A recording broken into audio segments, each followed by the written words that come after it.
Kapag ang kilos ng isang tao, pagkatapos ng isang sabihin nating di umano'y karahasan, ay parang taliwas sa inaasahan natin, gaano ba kabigat yon sa desisyon ng korte? Oo, malaking tanong yan. Lalo na sa mga kasong, alam mo na, sensitibo. Ito nga, isang malaking tanong na sinagot mismo ng Korte Suprema sa isang kaso na hihimayin natin ngayon. Magandang araw sa iyo na nakikinig. Ngayon, susuriin natin itong desisyon ng Korte Suprema. Titingnan natin paano nila tinimbang yung salaysay laban sa mga kilos. At ang kasong pag-uusapan natin ay itong People of the Philippines v. Raimundo Rapiz y. Correa. Tama, GR number 240662 at ang petsa nito ay September 16, 2020.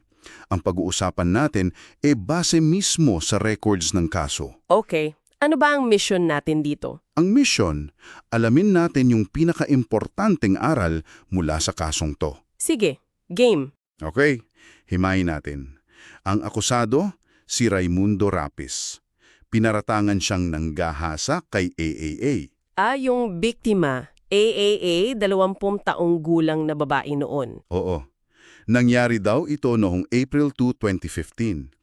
Ayon kay AAA, tinutukan daw siya ng di malinaw na deadly weapon. Hindi na-describe kung anong weapon. Hindi nga eh.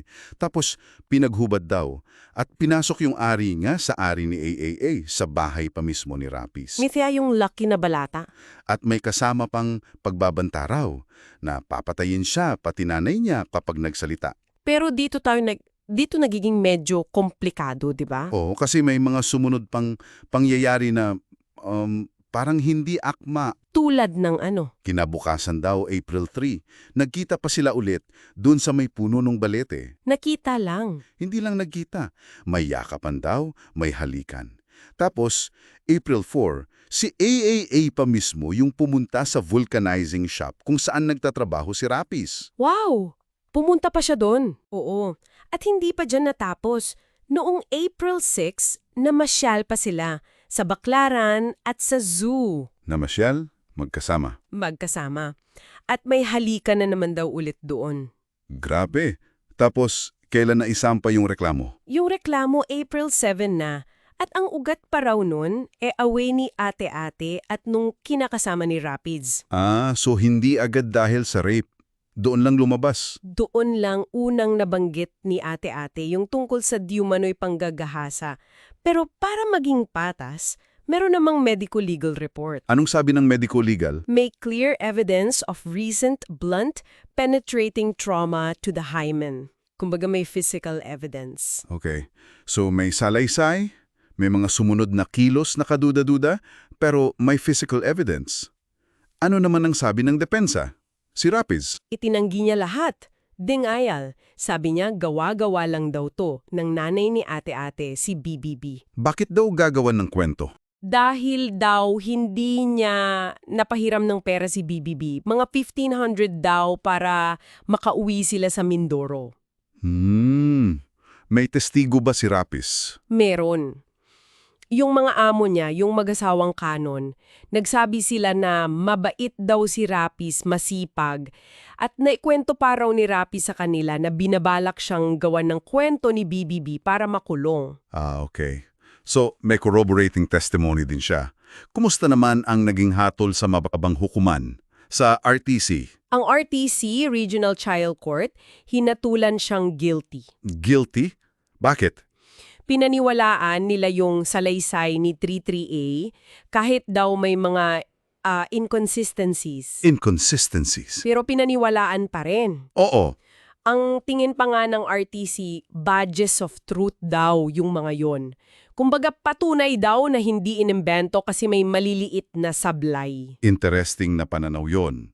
Ano pa? Sinabi rin ng RTC na may moral ascendancy daw si Rapiz kay 33A. Moral ascendancy? Dahil pinsan siya ng nanay. Oo, kahit hindi naman sila sobrang close na kamag-anak. At mahina daw yung depensa na denial lang. Kaya, ang hatol, reclusion perpetua. Habang buhay na pagkakakulong. At yung Court of Appeals? Kinatigan lang nila yung RTC, tinaasan lang yung danyos, same conviction. Kaya umabot na ito sa Korte Suprema. At ang tanong, siyempre, Tama ba yung Court of Appeals? Napatunayan ba talaga ng prosecution yung krimen beyond reasonable doubt? higit sa makatuwirang pagdududa, ito yung pinakamataas na standard, di ba? Oo. Kung may duda, kahit kaanti pero makatuwiran, dapat pabor sa akusado. At anong naging pasya ng Korte Suprema? Binaliktad nila. Acquitted si Rapis. Pinalaya. Pinalaya. Bakit daw? Ano yung nakitang reasonable doubt? Maraming puntos. Una, yung testimonya tungkol doon sa pananakot gamit yung armas. Yung deadly weapon. Oo, hindi raw kapanipaniwala. Kasi, di ba, hindi nga nalalarawan. Tapos parang biglang nawala sa kwento. Sabi ng korte, dapat ang testimonya credible and reasonable in itself, makatuwiran. Makes sense. Ano pa? Pangalawa, yung mismong intimidation o pananakot. Si AAA, 20 anyos na, nasa hustong gulang. Walang ebidensya na may problema sa pag-isip. At may kakayahan namang pisikal ng tumanggi, siguro. Yun nga, yung pagiging totally passive niya raw. Yung parang wala siyang ginawang pagtutul sa harap ng isang pagbabanta lang na walang malinaw na armas, nakikita ng korte ng pagdududa. Okay, point number 3. Yung moral ascendancy. Sabi ng korte, hindi naman daw maituturing na may ganun si Rapis kay AAA.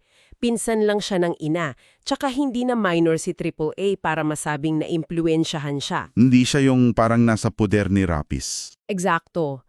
At pang-apat, na siguro pinakamabigat, ay yung mga kilos mismo ni AA pagkatapos ng insidente. Yung mga pagkikita nila, Oo. yung pamamasyal. Oo, yun mismo. Sabi ng korte, hindi raw yun tugma sa kilos ng isang tao na kadarating lang ng isang matinding trauma tulad ng panggagahasa. Parang ang dating daw sa korte ay... Ang implied consent o ipinahihiwatig na pahintulot. Kumbaba, yung mga actions niya after the fact, kinestyon yung claim niya ng non-consent during the act. Wow, sumabigat talaga yung mga sumunod na kilos. Oo. At dito binalikan ng korte yung prinsipyo na ang burden of proof o pasanin ng pagpapatunay ay laging nasa prosecution. Kailangan nilang patunayan yung kasalanan na may moral certainty. Hindi pwedeng dahil lang mahina yung depensa, guilty na agad. So, linawin natin para sa mga nakikinig. Ang paglaya ni Rapis Burin, hindi ito dahil napatunayang inosente siya. Hindi, kundi dahil nabigo yung prosecution na maabot yung standard na proof beyond reasonable doubt. May naiwang duda. Okay, malinaw yon. Ano yung mga key takeaways natin dito?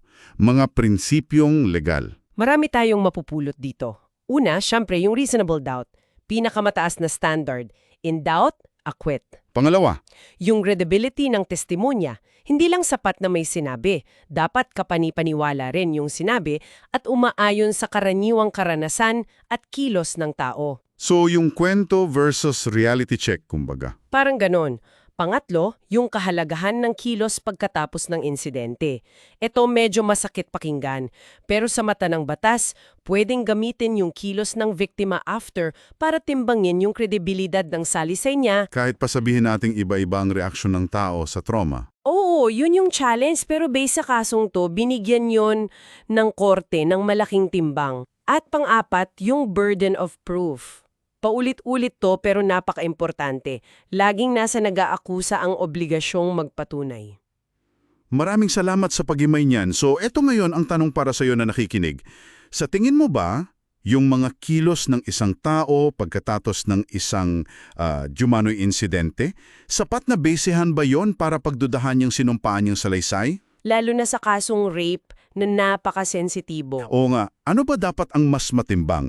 Yung sinabi niya under oath o yung mga ginawa niya pagkatapos? Malalim na tanong yan. Gusto naming marinig kung ano ang nasa isip mo. Mag-iwan ka lang ng comment dyan sa baba. At kung may natutunan ka o nagustuhan mo itong pag-uusap natin, pakipindot naman yung favorite button. Oo, at para hindi mo ma-miss yung mga susunod pa nating malalalim na pagsusuri sa mga importanteng kaso at desisyon, make sure na nakasubscribe ka na. Tama, hanggang sa susunod na paghimay natin. Hanggang sa muli!